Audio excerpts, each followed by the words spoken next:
வணக்கம் நண்பர்களே. நந்தனம் டூர் சார்பாக உங்களை அனைவரையும் வரவேற்கிறேன். இப்போ பார்த்தீங்கன்னா, நம்ம மே மாதம் புக்கிங் போயிட்டுருக்கு. காசி, அயோத்தி, அலகாபாத், கயா.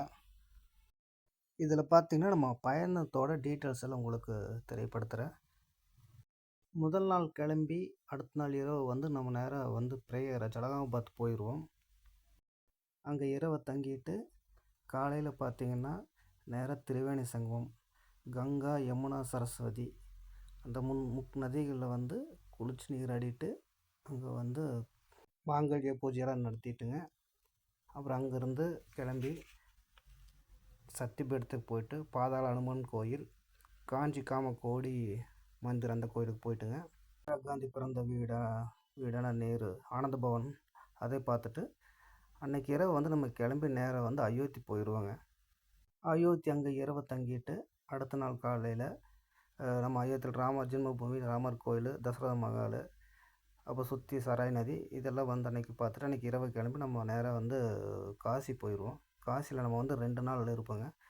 காசியில் 2 நாள் காலையில் கங்கையில் புனித நீர் அடிட்டு நம்ம தர்ப்பணம் பிண்டம் கொடுக்குறவங்களுக்கு அங்கே பண்ணிவிட்டு அன்றைக்கி நம்ம விஸ்வநாதர் கோயில், அன்னபூர்ணி அம்மன் கோயில், விசாலாட்சி அம்மன் கோயில், அப்புறம் காலபைரவர் கோயில், துர்கா மந்திர், துளசி மானஸ் மந்திர், அப்புறம் பிர்லா மந்திர் இதெல்லாம் 2 நாள் நம்ம சுற்றி பார்ப்போங்க. அப்போ இரவு ஒரு சாயங்காலம் ஒரு 6 மணிக்கு நமக்கு கங்கா ஆரத்தி நம்ம போட்டில் போய் பார்க்கலாம்.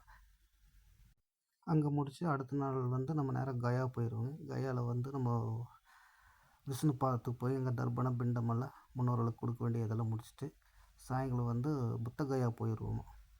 புத்த கயாவில் நமக்கு பிரம்மாண்டமான புத்தர் சிலை, புத்தர் கோயிலை பார்த்துட்டுங்க. அங்கே நம்ம வெளிநாட்டில் இருக்கிற புத்தர் கோயில் மாதிரி நிறைய கோயில் அங்கே இருக்குங்க. நம்ம பார்த்துட்டு அன்றைக்கி இரவு நம்ம கிளம்பிடுவோம். இதில் என்ன நடக்கும்னா நம்மளுக்கு போட்டிங், சுற்றி பார்க்குற ஆட்டோ வசதி, ஏசி பேருந்து எல்லாமே இதில் அடங்குங்க. அங்கே 5 நாளைக்கு நம்ம சைவ உணவு, சவுத் இண்டியன் ஃபுட்டு நம்ம கொடுத்துருவோங்க. தங்கறதுக்கு நம்ம ஹால் வசதி தான் பண்ணியிருக்கோம். இதில் உங்கள் செலவு என்னென்னா நம்ம ட்ரெயினில் நம்ம சாப்பாடு கொடுக்குறதில்ல. அதே மாதிரி பூஜை பரிகாரம் அது நம்மளது இல்லைங்க. நுழைவு கட்டணம் 2 இடத்துல எடுக்கணும். ஸ்பெஷல் தரிசனம் வேணும்னா அதை நீங்கள் எடுத்துக்கலாம். இது ஒரு ஆளுக்கு 11,000 வருதுங்க. தேர்ட் ஏசிக்கு சேர்ந்து வருங்க. நன்றிங்க.